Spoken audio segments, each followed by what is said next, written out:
Bendiciones y buenas noches a todos ustedes que en este día, miércoles 21 de octubre, se unen a esta programación de estudio de la palabra del Señor. Así que sean todos bienvenidos una vez más a nuestro encuentro virtual todos los miércoles, donde nos reunimos para estudiar la palabra del Señor. Hemos venido estudiando los libros del Nuevo Testamento, comenzando con la carta del apóstol Pablo a los romanos. Sé que nos hemos gozado, yo sé que ustedes se han edificado a través de estos estudios, de esta programación, que todos los miércoles, por la gracia de Dios, pues llevamos a cabo. Sé que sean todos bienvenidos donde quiera que estén, con su Biblia en manos, dispuestos a aprender, a estudiar la palabra del Señor.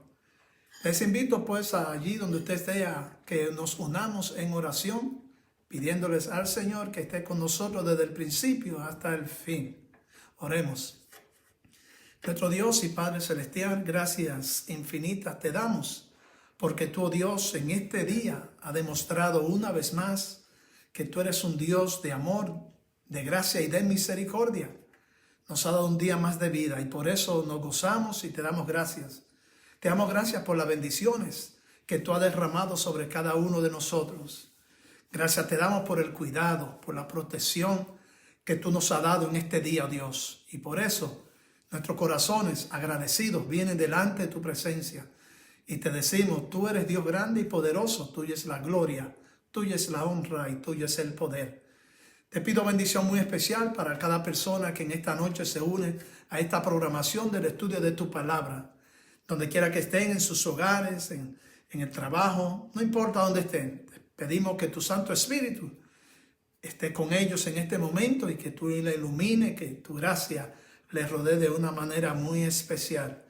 Gracias una vez más te damos, oh Dios, por este día, por la bendición de poder abrir tu santa palabra, escudriñarla, estudiarla. Y te pedimos, oh Dios, que sea tú a través de tu Santo Espíritu, que ilumine nuestras mentes, que nosotros podamos abrir nuestros corazones al estudio de tu santa y bendita palabra. En el nombre de Jesús, nuestro Señor y Salvador, te lo pedimos. Amén. Muy bien. Continuamos en esta noche nuestro estudio en la primera carta del apóstol Pablo a la iglesia de Tesalónica. Primera carta del apóstol Pablo a los tesalonicenses. Muy bien. Como ustedes ya saben, el objetivo de este estudio, esta serie, es poderle darle a ustedes una idea tanto histórica como el contenido de cada uno de esos libros que estamos estudiando. Y pregunta, ¿no?, ¿qué hacemos cuando nos preparamos para estudiar cualquier libro, ya sea en el Antiguo o en el Nuevo Testamento? La pregunta son: ¿quién escribió el libro o la carta? ¿Quién fue la audiencia original? ¿A quién se le envió la carta? El lugar donde estaba la persona que la escribió y, por supuesto, la fecha. Todos esos son elementos, son detalles históricos que nos ayudan en gran manera para comprender aún mejor la palabra de Dios. Pues bien, comenzamos, ¿verdad? En primer lugar, sabemos que quien escribió esta carta fue el apóstol Pablo. Yo sé que ya ustedes tienen sus Biblias abiertas, su teléfono, en Primera de Tesalonicenses, versículo 1. Versículo 1. Dice que fue Pablo, ¿no? Aquí Pablo se menciona a él y menciona a dos personas, a Silvano y a Timoteo. Ya son nombres que hemos escuchado anteriormente. Son los colaboradores del apóstol Pablo. En ocasiones estaban con él cuando el apóstol Pablo escribía las cartas. En ocasiones Pablo estaba en un lugar o ellos estaban en otro lugar, ¿verdad?, diferente, ministrando, llevando a cabo el evangelio. Pero en esta ocasión, en Primera de Tesalonicenses, vemos que está presente Pablo, Silvano y Timoteo. Pero Pablo es el que escribe la carta. En el capítulo 2,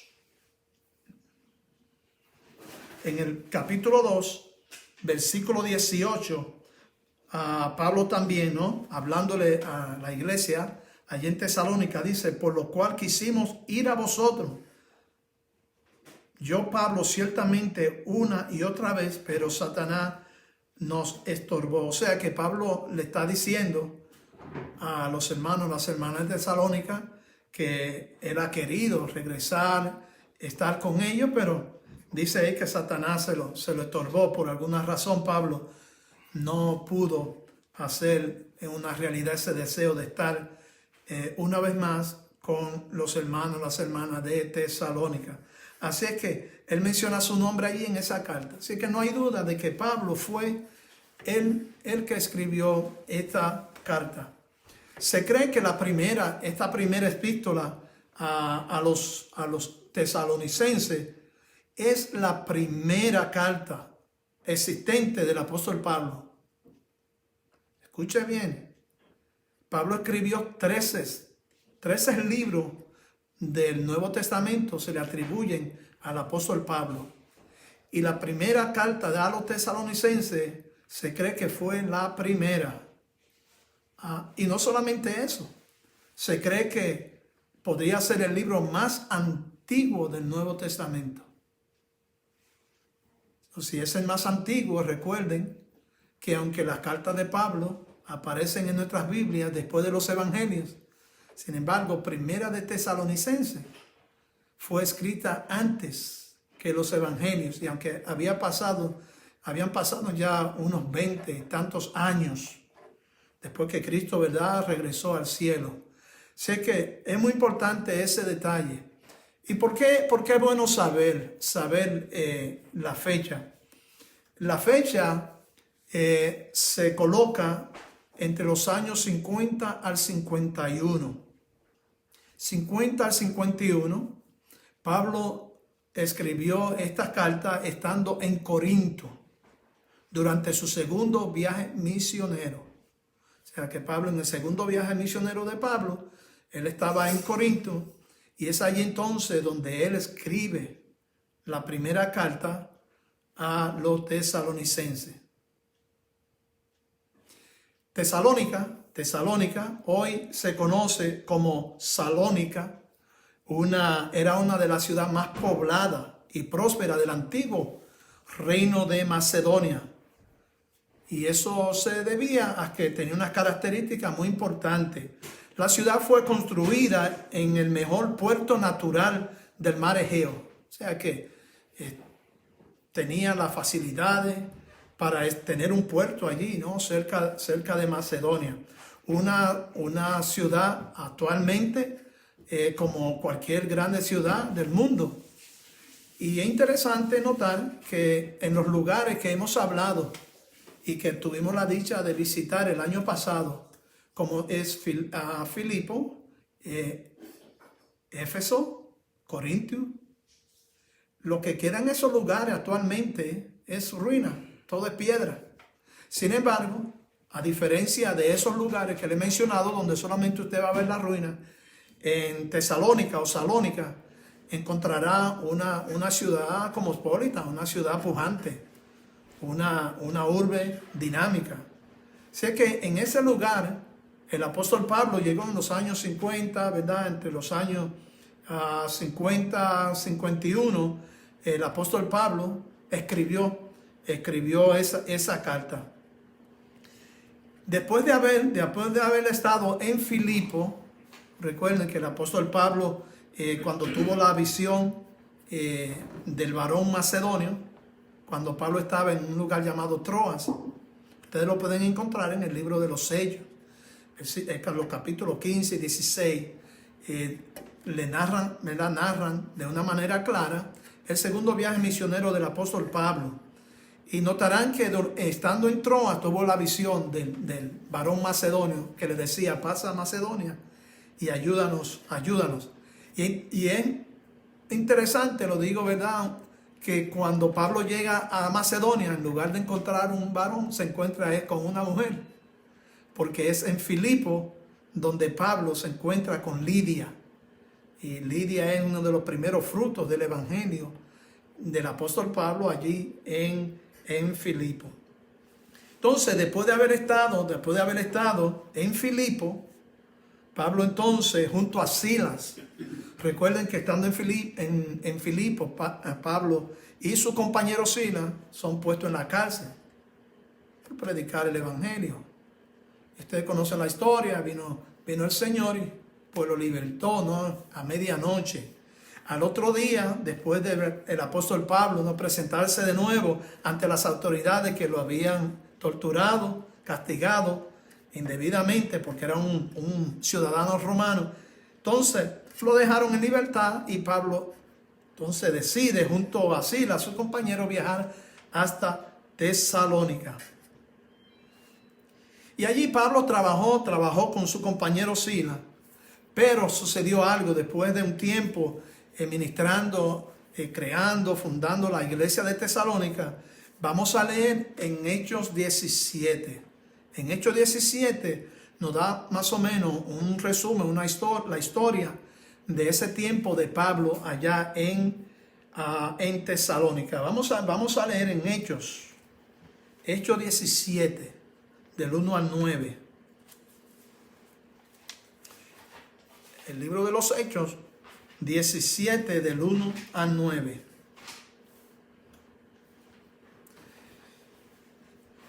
Y esto fue después que salió, ¿no? Después que salió Pablo de Filipo. Dice, pasando por Antípolis y Apolonia, llegaron a Tesalónica, donde había una sinagoga de los judíos. Y Pablo, como acostumbraba, fue a ellos, y por 3 días de reposo discutió con ellos, declarando y exponiendo por medio de las Escrituras que era necesario que el Cristo padeciese y resucitase de los muertos, y que Jesús, a quien yo os anuncio, decía él, es el Cristo. Y algunos de ellos creyeron y se juntaron con Pablo y con Silas, y de los griegos piadosos gran número, y mujeres nobles no pocas. Esa última palabra, esa última frase donde dice que gran número de griegos se unieron al apóstol Pablo, abrieron su corazón al evangelio de Cristo que predicaba Pablo. Y dice que entre ese grupo, gran número de personas, dice el escritor Lucas, y había muchas mujeres nobles, dice, y mujeres nobles, no pocas. Digo que me atrae mucho la atención, esa última palabra de Lucas, porque mientras estábamos en Tesalónica, la guía nuestra, una mujer muy versada en la historia de Macedonia, del contenido bíblico, decía ella que Tesalónica siempre se distinguió por ser un lugar, una ciudad de mujeres, muchas mujeres emprendedoras. Hasta el día de hoy, decía ella, que las mujeres allí en Tesalónica tienen un espíritu de emprendedora increíble. O sea que cuando leemos, ¿verdad?, en Lucas, que dice aquí en el 17, ¿no?, que había muchas mujeres nobles entre todas esas personas que abrieron el corazón al evangelio a través del ministerio del apóstol Pablo. Y sigue diciendo, porque es importante, ¿verdad? Sigue diciendo en el 5, entonces los judíos que no creían, teniendo celos, tomaron consigo algunos ociosos, hombres malos, y juntando una turba, alborotaron la ciudad y asaltando la casa de Jasón, procuraban sacarlos al pueblo, pero no hallándolos, trajeron a Jasón y a algunos hermanos ante las autoridades de la ciudad, gritando, estos que trastornan el mundo entero también han venido acá.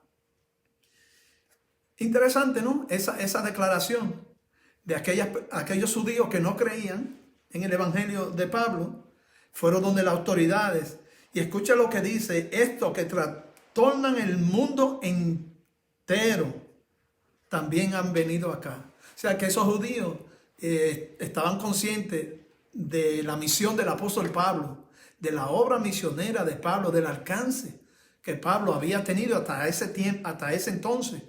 Y recuerden, estamos hablando del segundo viaje misionero de Pablo, todavía le falta el tercer viaje misionero. Y para este entonces ya aquellas personas, aquellos judíos dicen que Pablo, ¿verdad? Y Silas, los colaboradores de Pablo, están trastornando el mundo entero. Quizá una hipérbole, una exageración, pero desde el punto de vista de ellos, ¿verdad? Ya el apóstol Pablo había estado en muchos lugares.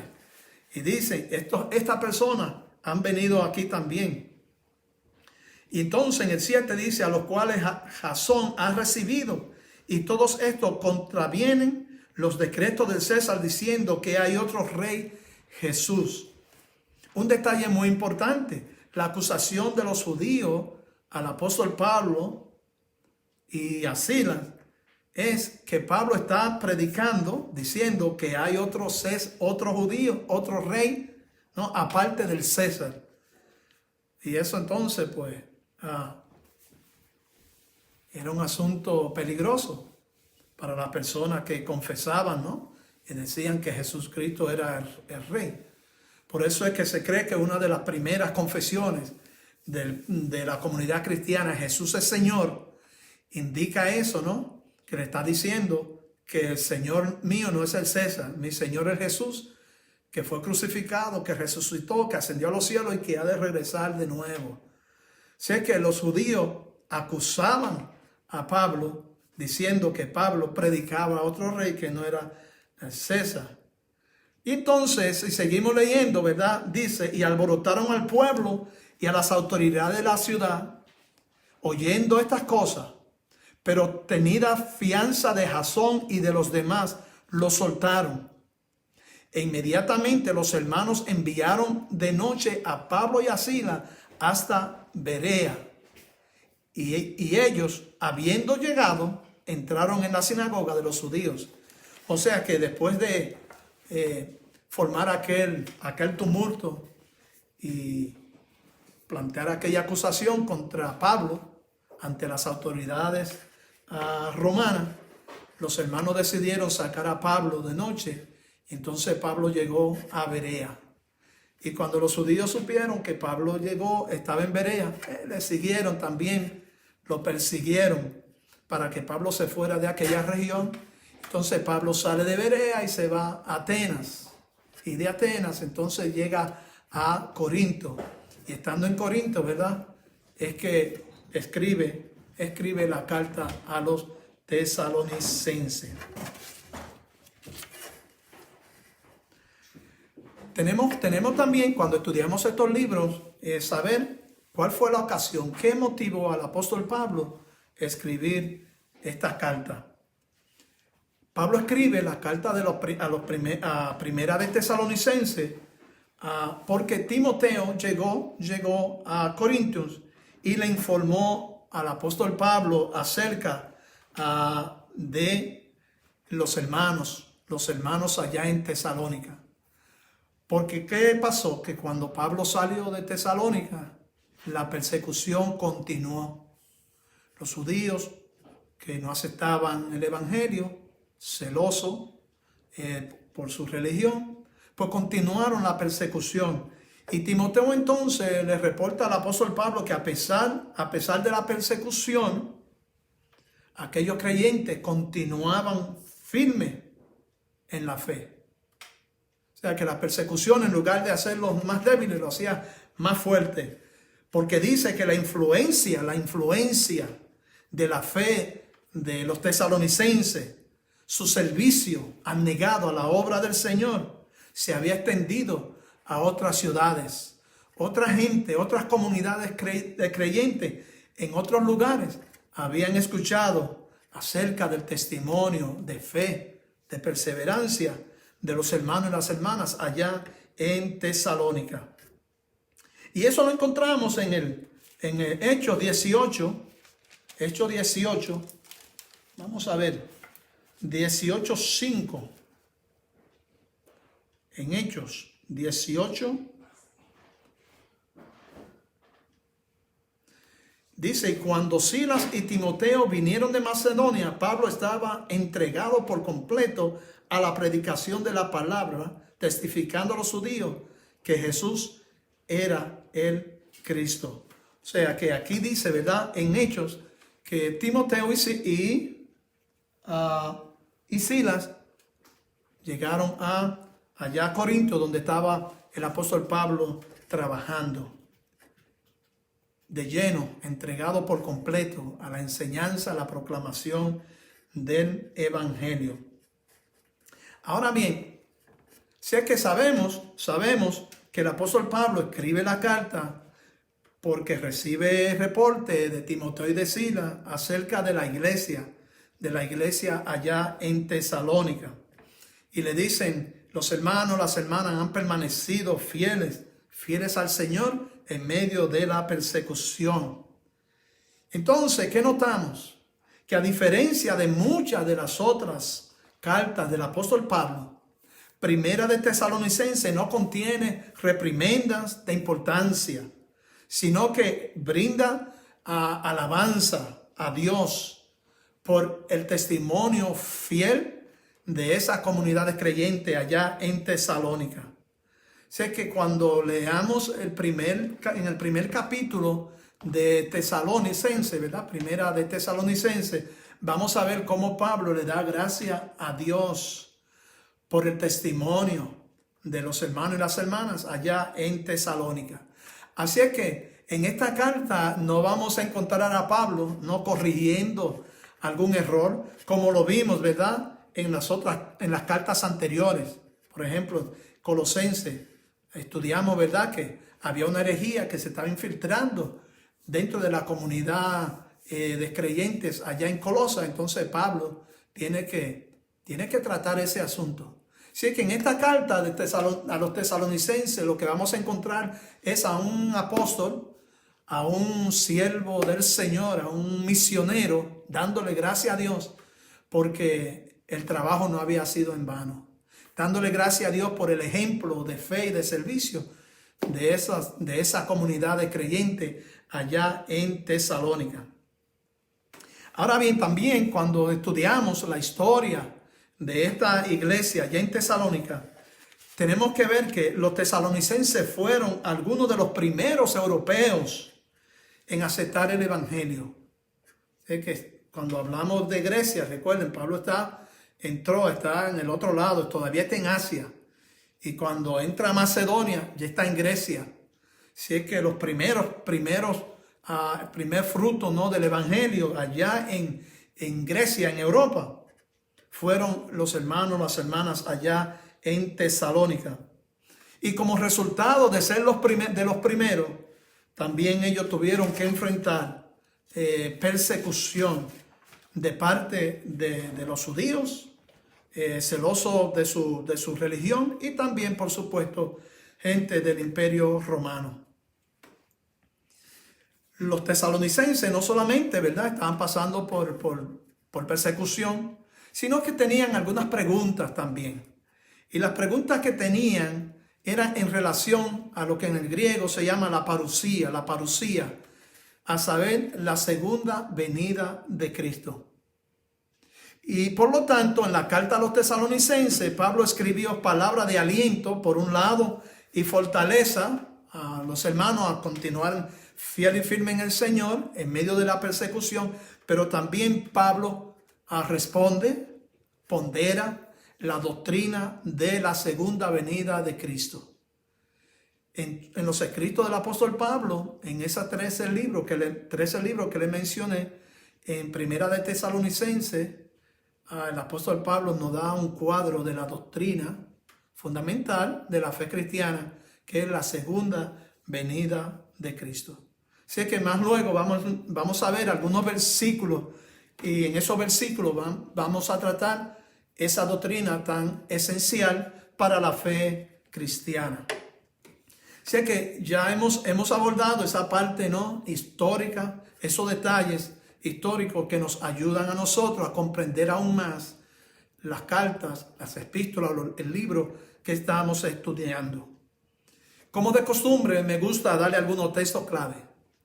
Y esto es para que ustedes tengan tarea, porque estos libros es muy difícil cubrirlo en una sola noche. El objetivo es simplemente dar un resumen, dar algunos detalles históricos para que usted adquiera un interés por leer estos libros maravillosos. Si es que le voy a llevar, quiero que vayan o lo apuntan, lo escriben en el capítulo 3, versículo del 3 al 4 de Primera de Tesalonicenses, ¿verdad? Capítulo 3, los versículos 3 y 4.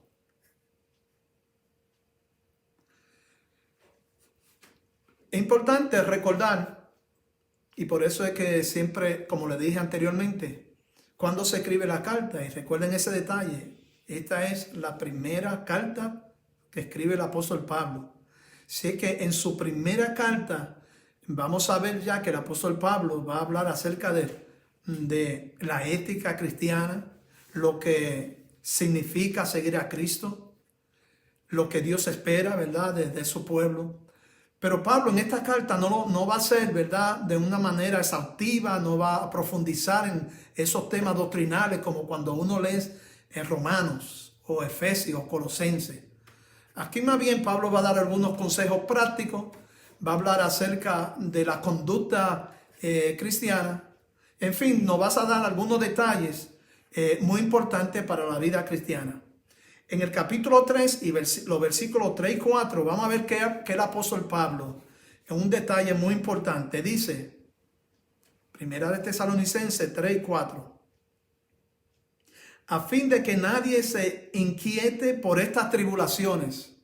Ya el apóstol Pablo va a hablar acerca de lo que es las tribulaciones, ¿no?, las pruebas del creyente. Nadie se inquiete por estas tribulaciones, porque vosotros mismos sabéis que para esto estamos puestos.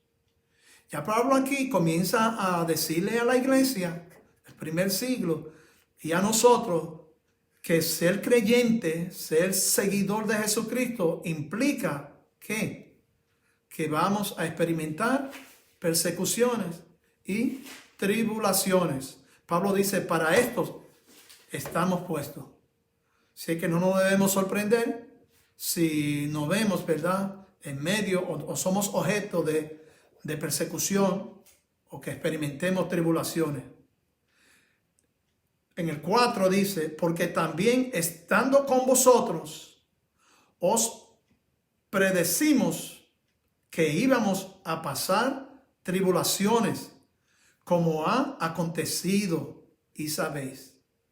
O sea que estando presente con ellos, el apóstol Pablo allá en Tesalónica le advirtió, le dijo a los hermanos, a las hermanas, que las tribulaciones iban a venir. Así que creo que todavía esto continúa siendo relevante para la vida cristiana. Que seguir a Cristo implica que vamos a tener que pagar un precio. En ocasiones ese precio es ser perseguido, experimentar tribulaciones por causa de nuestra fe, por causa del Evangelio. Así que creo que es un versículo clave.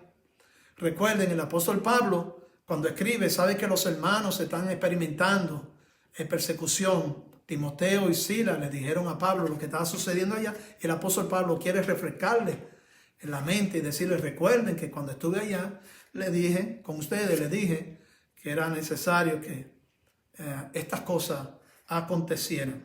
Muy bien. Quiero entonces que vayamos a los versículos en el mismo 3, el 12. El 12 y 13.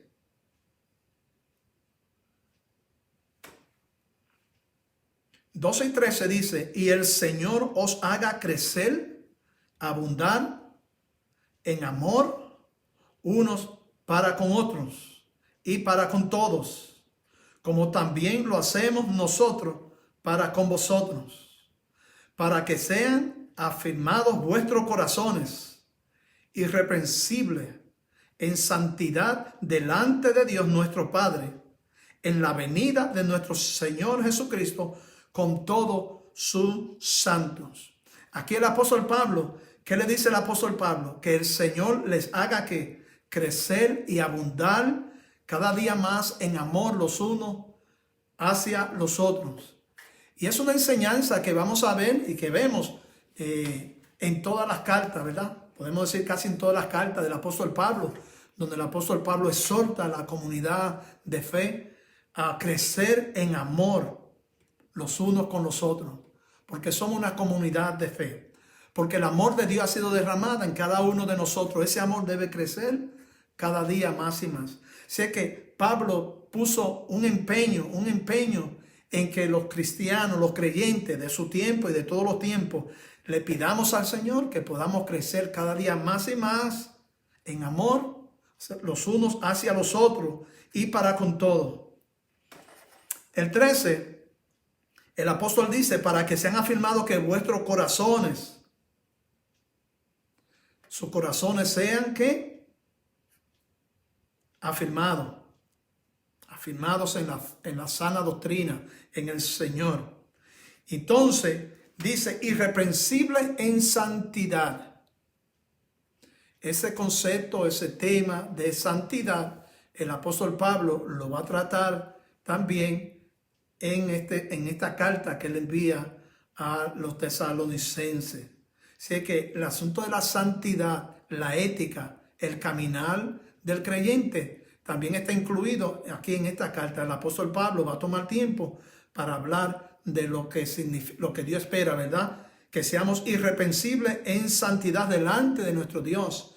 Que nuestra vida, nuestra conducta sea una conducta, un estilo de vida que vaya de acuerdo a las enseñanzas, a las ordenanzas de nuestro Dios. Y termina diciendo, y en la venida de nuestro Señor Jesucristo. De nuevo, aquí viene el tema, otro tema que el apóstol Pablo va a abordar, la venida del Señor. Sé que aquí en estos versículos 12 y 13, el apóstol Pablo habla del amor, el amor filial los unos con los otros, habla de la santidad y acerca de la parucía o la segunda venida de Cristo. El versículo, pasamos entonces al capítulo 4, son los textos claves que le estoy mencionando. Capítulo 4, el versículo 3 y 7.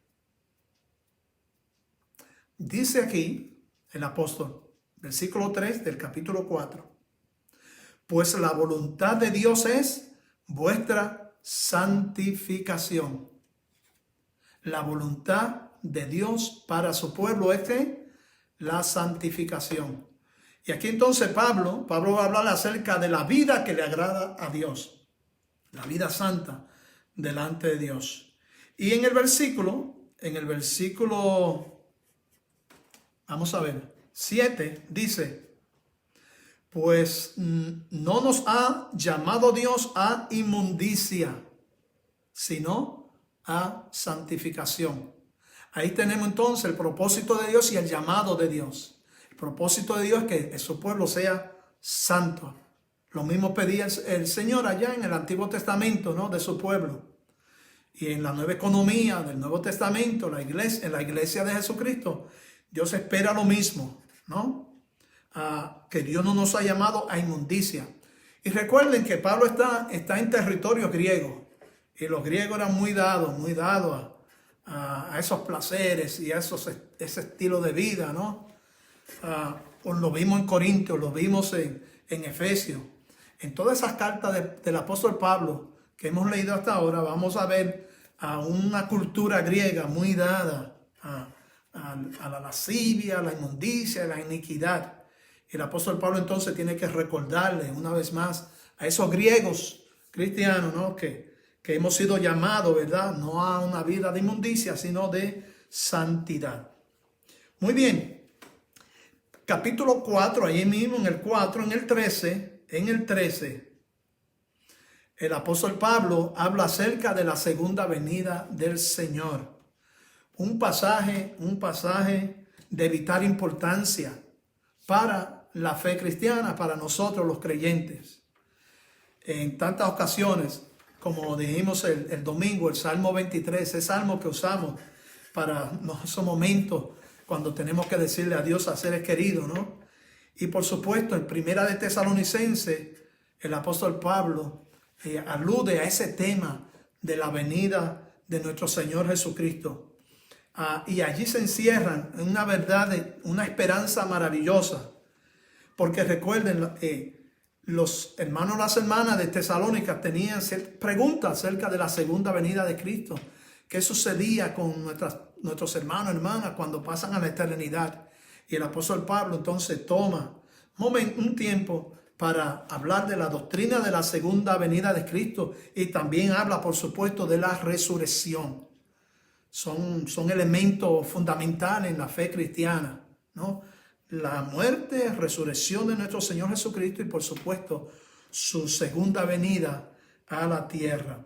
Si es que allí van a encontrar unas palabras maravillosas, unos detalles de ese evento, cuando acontezca ese evento, cuando Jesús ha de descender y venir a buscar a su iglesia. Así que pueden leerlo allí del 13 al 18. Y en el versículo 18 me agrada porque dice: por tanto, alentaos los unos a los otros con estas palabras. Así que esas palabras del apóstol Pablo llevaban como objetivo aliento a aquellos hermanos, hermanas que habían perdido seres queridos, ¿no? Y los llaman a una vida de esperanza, y por eso es que dicen: no lloren como los que no tienen esperanza, sino crean que los que han muerto en el Señor, vendrá un día en que han de resucitar y encontrarse con el Señor.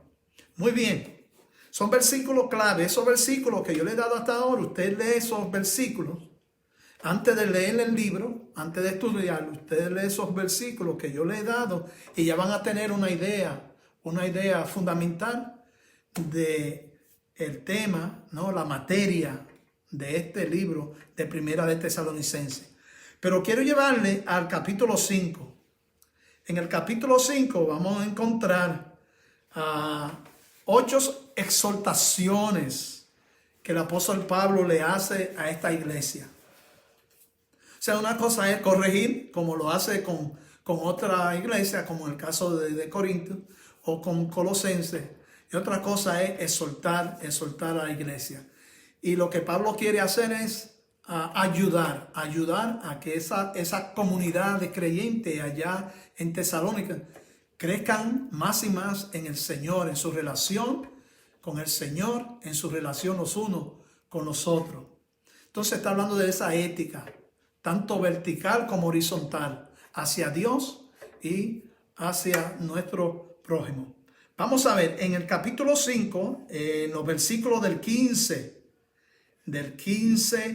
al 22, el apóstol Pablo le da 8 puntos, 8 exhortaciones, 8 sugerencias a estos hermanos, y creo que también para cada uno de nosotros en esta noche.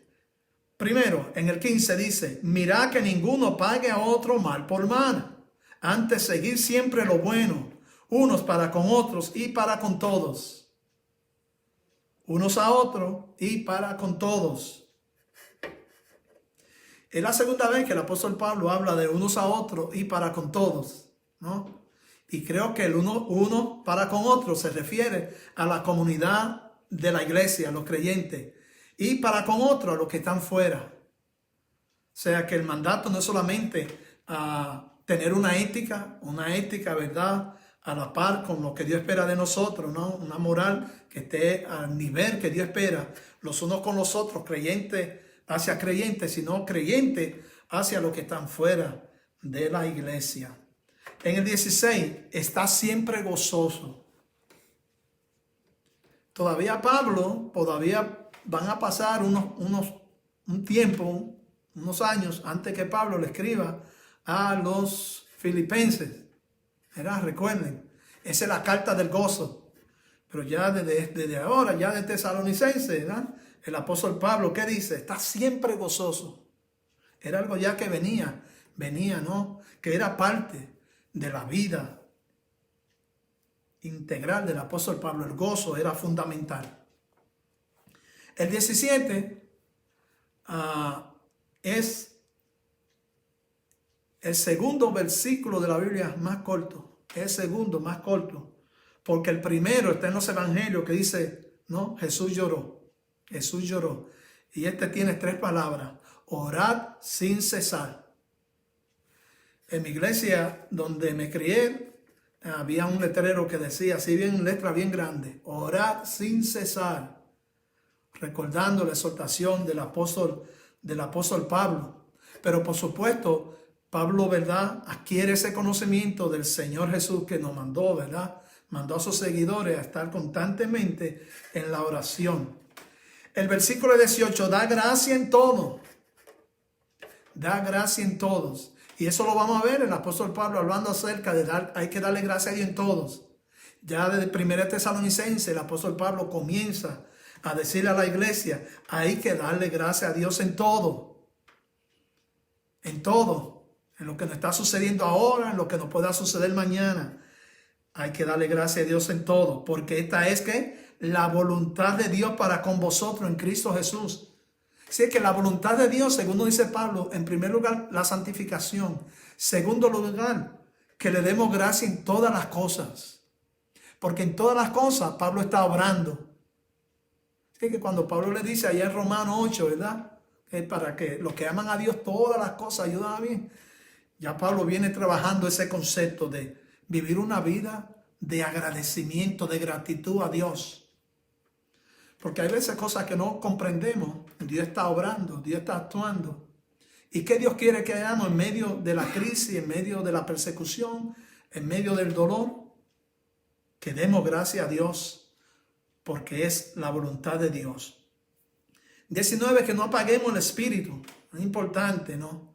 Ese concepto. No podemos apagar el espíritu de Dios que está en nosotros. No menosprecéis la profecía. O sea, Pablo está hablando profecía de las palabras, ¿no? Las palabras como estas que ellos están recibiendo. Palabras proféticas, palabras del apóstol Pablo que Dios puso en su corazón para la congregación, para la iglesia. No menosprecien las palabras de Dios. Por supuesto, tanto la escritura del Antiguo, ¿no?, como estas cartas que el apóstol Pablo le escribe a la iglesia. Y el versículo 21, yo sé que ustedes lo han leído, lo han escuchado. Examinarlo todo, retener lo bueno. Examinarlo todo. O sea, uno lee mucho, uno escucha muchas cosas, escucha muchas voces, enseñanza. Pablo aquí nos dice que hay que examinarlo todo, pero que hay que retener lo que es lo bueno, la sana doctrina, los propósitos, la voluntad de Dios, los mandamientos, la ordenanza y enseñanza del Señor. Eso hay que retenerlo.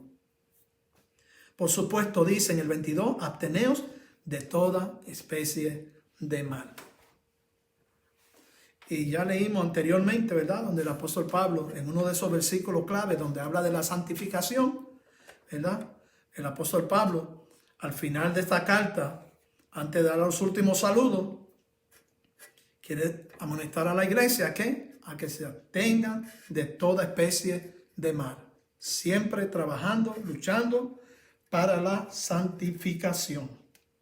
Bien, esos son los textos clave de esta noche. Ahora quiero que vayamos al primer capítulo de Tesalonicenses. No vamos a cubrir todos esos versículos porque el tiempo no nos da, pero quise en esta noche darle esos versículos clave que leyéndolo le da una idea más o menos de lo que trata este libro, esta carta del apóstol Pablo.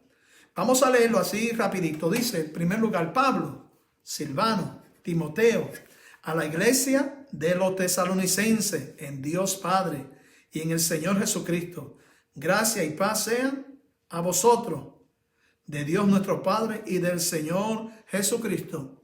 Si es la primera epístola, primera carta del apóstol Pablo, ya vemos que el apóstol, ¿verdad?, la fórmula que él va a emplear en sus demás otros escritos, ¿verdad?, ya comienza en primera de Tesalonicenses, ¿no?, saludando a la iglesia que está en ese lugar y por supuesto, ¿no?, la gracia y la paz de Dios sea con aquellos que han de leer esa escritura, esa carta que el apóstol va a enviarle.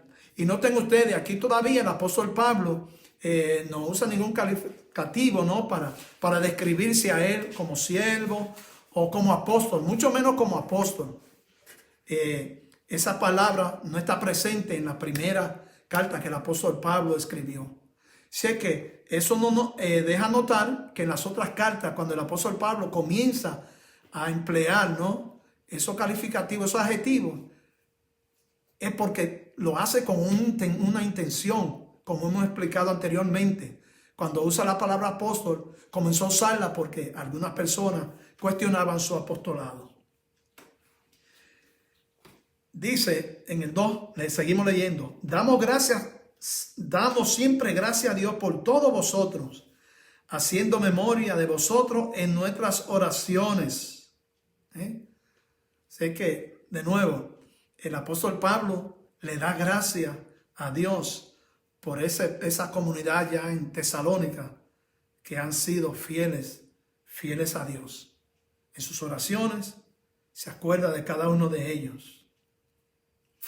En el versículo 3, quiero que noten algo interesante, porque el versículo 3 contiene algo que llamamos una triada evangélica, triada de tres, triada evangélica. La triada, porque lo vamos a ver en otro escrito del apóstol Pablo, esa triada evangélica, lo vimos en Colosenses. ¿Y qué es una triada? Una triada es un conjunto de elementos que tienen un vínculo en particular, ¿no? Un conjunto de elementos, de palabras que tienen un vínculo particular.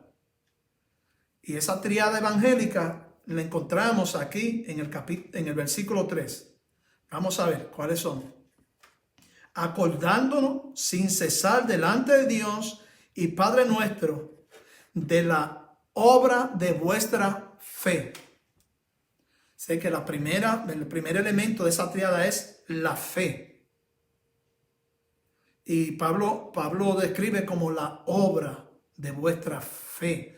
La fe es una obra realizada por Dios en los corazones, en el espíritu, en el alma del creyente. Pablo le da gracias a Dios por esa obra de fe en la vida de los creyentes. Y dice, del trabajo de vuestro amor. Allí está el segundo elemento de esa triada. Fe y ahora amor. Y note entonces, de nuevo, como lo hicimos con la obra de fe, también Pablo dice el trabajo de vuestro amor. El trabajo de vuestro amor. Y cuando estudiemos Santiago, vamos a notar que es un elemento muy esencial en la teología de Santiago. La fe sin obra es muerta. Entonces aquí se habla de fe y por supuesto continúa trabajo de vuestro amor. O sea, que el amor se pone en práctica, en acción. Muy importante notar esos detalles. Si es que si la fe tiene la obra y el amor tiene su trabajo o servicio, la tercera es y vuestra constancia en la esperanza en nuestro Señor Jesucristo. Si es que ahí tenemos la tercera, ¿no? Esas tres palabras, fe, amor y esperanza, forman lo que se llama la triada. En estudio del Nuevo Testamento, yo le puse la triada evangélica, ¿no? Porque creo que esas tres palabras son fundamentales, forman parte, ¿no?, de ese núcleo de enseñanza cristiana fundamental: la fe, el amor y la esperanza. Vamos entonces, pasamos al versículo 5. Por supuesto, en el 4 Pablo habla acerca de la elección, ¿no? Que en Cristo Jesús fuimos, ¿no?, escogidos. Y esa palabra elección, como ustedes saben, el apóstol lo va a desarrollar en Romanos, principalmente en Romanos y en Efesios. En el 5, pues nuestro evangelio no llegó a vosotros en palabras solamente, sino también Escucha bien, el evangelio que Pablo llevó, el evangelio de Cristo que llevó allí, en verdad, en su segundo viaje misionero a Tesalónica. Escucha bien lo que el apóstol Pablo dice. El evangelio no llegó a vosotros en palabras solamente. En palabras solamente. Sino, y noten ahí, en poder. En poder. Esa palabra poder, el apóstol Pablo la emplea en Romanos, cuando le escribe a los romanos, en el primer capítulo de Romanos, dice, no me avergüenzo del evangelio porque es poder de Dios.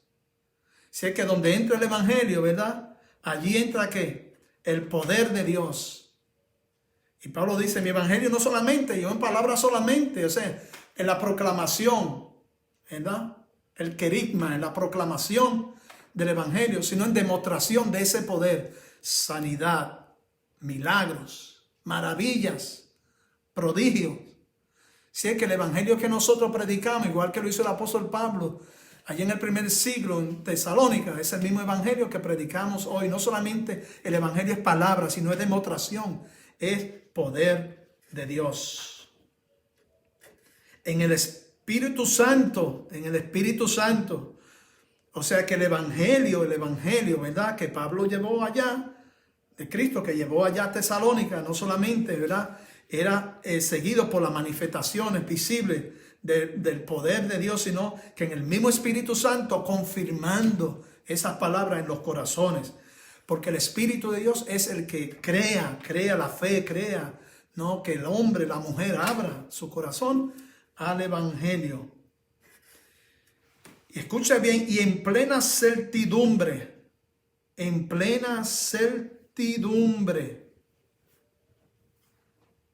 O sea, que Pablo estaba convencido de lo que había creído.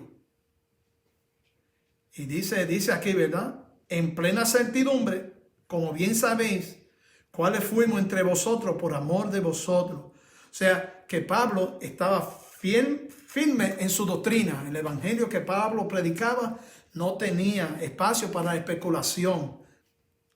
Tenía la certeza, en primer lugar, que había sido llamado por el Señor a hacer el trabajo misionero.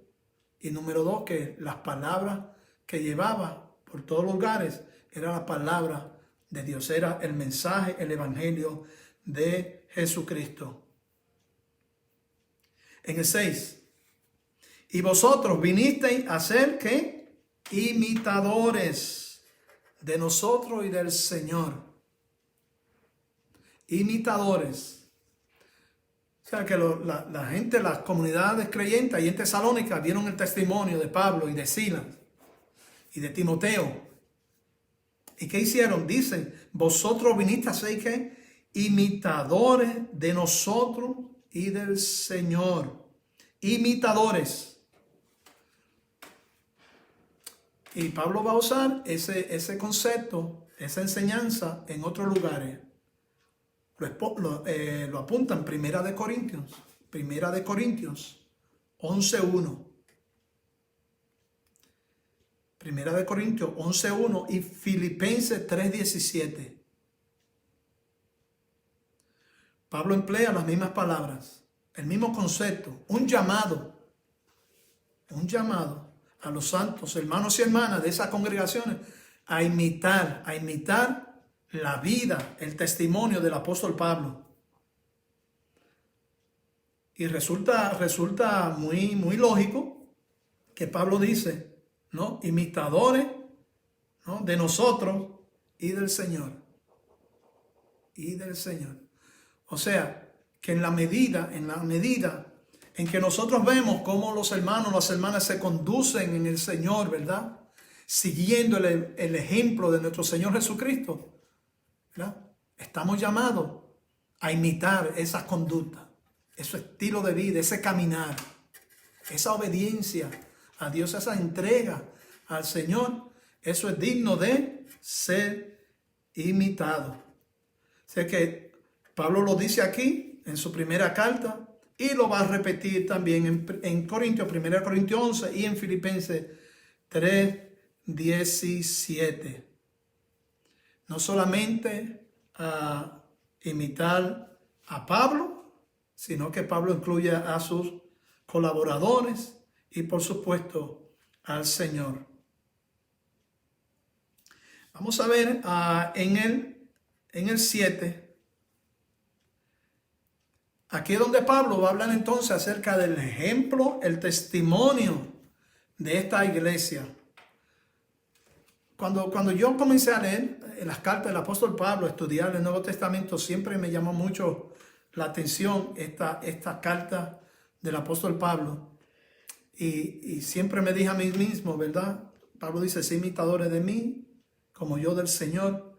Y entonces, siguiendo leyendo, cuando leemos, estamos llamados ¿qué? A imitar también a esos hermanos y hermanas de Tesalónica. Porque mire lo que Pablo dice de ellos en los versículos 7 y 8.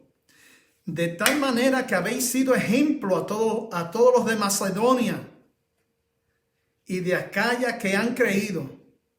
Porque partiendo de vosotros ha sido divulgada la palabra del Señor, no solo en Macedonia y en Acaya, sino también en todo lugar vuestra fe en Dios se ha extendido, de modo que nosotros no tenemos necesidad de hablar nada.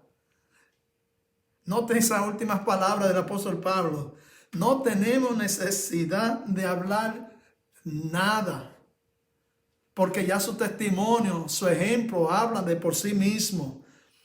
Y resulta muy, ¿verdad? Muy interesante notar cuando Pablo habla acerca del ejemplo, del testimonio de los hermanos y hermanas ya en Tesalónica. Me hace pensar cuando Jesucristo le da la comisión a los apóstoles. Recuerdan allá en Mateo 28, ir por todo el mundo, ¿no? Predicar el evangelio. Me seréis testigos. En el libro de los Hechos, me seréis testigos en Jerusalén, en Samaria, en Judea y hasta el fin del mundo, ¿no? Como la misión del Señor Jesús comienza como algo local y se va extendiendo, ¿no? En la medida en que el evangelio va creciendo, se va extendiendo. Y es notable ver aquí cómo el apóstol Pablo habla del testimonio de estos hermanos y hermanas que comenzó de manera local, ¿no? En su congregación, en su hogar, en su ciudad, pero se fue extendiendo no solamente a la ciudad, sino a la provincia y hasta dice, sino también en todo lugar, ¿no? En todo lugar, refiriéndose, ¿verdad?, a otros lugares, otras latitudes conocidas en el Imperio Romano. El testimonio y la fe de esta iglesia no se quedó solamente en lo local, sino que se fue extendiendo. Porque partiendo de vosotros ha sido divulgada la palabra del Señor, no solamente en Macedonia y Acaya, sino que también en todo lugar. Vuestra fe en Dios se ha extendido, de modo que nosotros no tenemos necesidad de hablar nada. Y creo que nada es eso, una exhortación, ¿verdad?, que hagan lo que tienen que hacer. Por supuesto, terminamos en el día y dice, y esperar de los cielos a su Hijo, el cual resucitó de los muertos, a Jesús, quien nos libra de la ira venidera. En el versículo 10, de nuevo el apóstol Pablo allí habla acerca de la segunda venida de Cristo, que lo va a explicar en el capítulo 4. Muy bien. Y así llegamos esta noche al estudio de Primera de Tesalonicenses. Mucho material que cubrir. Yo espero que ustedes repasen en esta semana. Repasen de nuevo esos textos clave que le di. Y tendrán un conocimiento aún mayor del estudio de esta noche. Por supuesto, saludamos como de costumbre a los estudiosos de la palabra de Dios. Tenemos algunos nombres, yo sé que hay más personas, pero saludo a algunos de ustedes como a Ismeni, a Mario, a Lucia, a José, a Grace, Altagracia, Nancy, Iluminada, Xiomara, Margarita y Luis, Marina Torres, Noemí, Judith Dano, William, Margaret, Dinora, André González y Lidia Robles se unen. Andrea González y Lidia Robles, desde la Florida. Allá están en sintonía, ¿verdad? En este estudio de la palabra de Dios. Wendy, Rafael, por supuesto. Mildred, Fermín, también. Mildred se une a esta experiencia de estudio de la palabra de Dios. Quiero decirles que esto es como ir a un seminario. O sea, lo que yo estoy haciendo en estas sesiones es como si usted está en un seminario. Y yo sé que vamos rapidito, pero lo interesante de esto es que esto se queda grabado. Está en Facebook, está en YouTube. También lo ponemos ahí en YouTube. Si usted quiere repasar el estudio, me buscan en YouTube o en Facebook y repasan, revisen sus notas. Una carta muy interesante a los filipenses. Allí está Rafael Brito también, ¿verdad? Que está con nosotros. Y por supuesto, muchos más de ustedes que toman una hora de su tiempo, ¿no? Para ser edificados en el estudio de la palabra de Dios. Yo sé que nos hemos gozado en esta noche con el testimonio de esa iglesia de Tesalónica.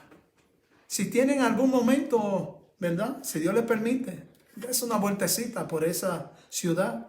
No va a encontrar muchas ruinas como en Filipo y en Éfeso, pero se va a gozar en saber que por esos lugares caminó el apóstol Pablo predicando el evangelio de nuestro Señor Jesucristo, y que en ese lugar se levantó una de las iglesias con un testimonio más poderoso, los hermanos y las hermanas de Tesalónica. Que el Señor nos bendiga. En esta noche, antes de terminar, queremos orar por el nieto de nuestra hermana Marina, que se sigue recuperando, ¿verdad? Vamos a pedirle al Señor que el nieto de Marina, Andrés, se siga recuperando, como es nuestro hermano Bienvenido también. Oramos por pronta recuperación por nuestro hermano Eddie, que también salió de su operación. Oramos por él y se está recuperando. Y Lice nos saluda también, y Edison, la familia, siempre está con nosotros. Estudiante de bíblico, que le fascina esta gente. Y a Damara y Roberto, yo sé que Damara también están en sintonía, porque esta gente es buen vecino verdaderamente, que le gusta, le fascina estudiar la palabra de Dios, igual que todas esas personas de otra congregación que se unen a nosotros los miércoles. Así que oramos por estos hermanos. Gracias le damos a Dios que ha intervenido en la salud de esta persona. Una muchacha viuda, que dio viuda, ¿verdad? Relacionada con Ismenia, con el hijo de Ismenia, que perdió, ¿verdad?, su esposo en un accidente, y quedó ella, ¿verdad?, ella y su niña pequeña, Evelyn, se llama Evelyn. Y por supuesto está pasando por un momento duro y difícil, perder a su esposo. Y Carmen, oramos por Carmen, ¿verdad?, a la madre, ¿verdad?, de este muchacho que perdió la vida en un accidente. Así que seguimos orando por Evelyn, por Carmen, por la familia, para que el Señor continúe, ¿verdad?, confortando su espíritu, su corazón. Oremos. Es con acción de gracia que venimos una vez más delante de ti para darte a ti la gracia. Gracias te damos, oh Dios, porque tú demuestras que continúas siendo un Dios de amor, de bondad y de misericordia. Tú has sido bueno con nosotros en esta noche, dándonos esta bella oportunidad que es poder estudiar tu santa palabra. Te damos gracias, oh Dios, por estos escritos sagrados que están allí para nuestra edificación, porque tu palabra es poder y es vida. Tu palabra es eficaz. Por lo tanto, sabemos que esa palabra que hemos estudiado en esta noche está afectando nuestro espíritu, nuestros corazones, y que tú, Dios, a través del poder de tu Santo Espíritu, hará posible que nosotros continuemos dando ejemplo de fe, de amor y de esperanza. Ayúdanos a ser imitadores de aquellos que obedecen tu palabra, de aquellos que son fieles a ti, de que caminan la vida cristiana de acuerdo a tu propósito y a tu voluntad. Ayúdanos, oh Dios, a serte fiel en todas las cosas. Que estas amonestaciones del apóstol Pablo sean parte integral de nuestras vidas y que en ese crecer, en esa obediencia, tu nombre sea bendecido y glorificado. Te damos gracias, oh Dios, también por la obra que tú has hecho, Dios, en Eddie, en nuestro hermano Bienvenido y en Andrés. Sabemos que tú estás trabajando en ellos, que tú, oh Dios, has de continuar dándole la recuperación que ellos necesitan. Nosotros oramos por sanidad divina.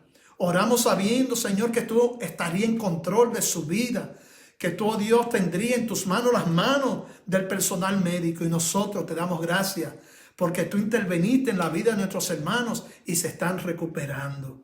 Gracias te damos por ellos, oh Dios. Te pedimos, oh Dios, por aquellas personas que están enfermas en este momento, en hospitales, en sus hogares. Te pedimos, Dios, que tu Santo Espíritu se haga presente en la vida de estas personas y que ellos puedan recibir el confortamiento, la sanidad que solamente viene de ti. Te pedimos, Señor, que tú en tu misericordia le levantes del derecho de la sanidad y que ellos puedan darte a ti la gloria y la honra. Te pedimos, oh Dios, que continúe confortando el corazón de Carmen y de Evelyn, oh Dios, en medio de esta pérdida tan grande, oh Dios, de perder un hijo, un esposo. Te pedimos por ellas, oh Dios, que tu Santo Espíritu les ministre de manera poderosa y que ellos puedan hacer suya las palabras del salmista que decía que tú, oh Dios, conforta nuestras almas, nuestro espíritu. Señor, quédate con ellas, quédate con la familia, Dios. Sigue demostrando tu amor hacia ellos y permite que ellos puedan abrir cada día más su corazón a ti, oh Dios, y someterse a tu santa y bendita voluntad.